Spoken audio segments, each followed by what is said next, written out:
Angkatan bersenjata Rusia terus melakukan serangan aktif di kawasan-kawasan yang diduduki anggota militer Volodymyr Zelensky.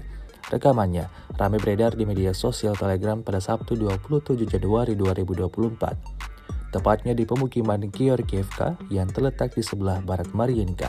Militer Rusia meluncurkan serangan brutalnya seperti yang terlihat dalam rekaman. Sejumlah titik pertahanan musuh yang terdeteksi tidak tanggung-tanggung dihancurkan rudal Rusia. Total, lebih dari 10 kali ledakan dahsyat terjadi di titik yang berbeda-beda. Serangan tanpa jeda itu menimbulkan kepulan asap tebal. Insiden ini diyakini militer Rusia menewaskan banyak prajurit Ukraina.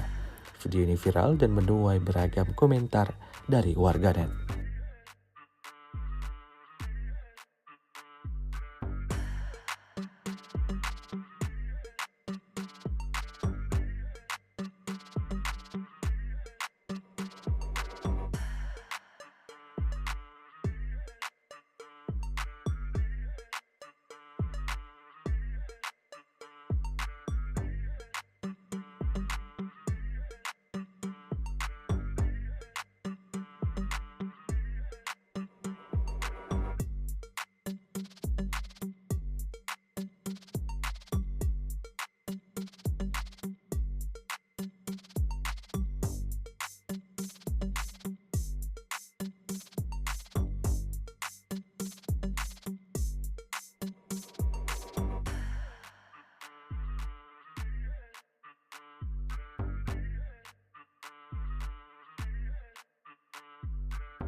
Download Tribun X sekarang, menghadirkan lokal menjadi Indonesia.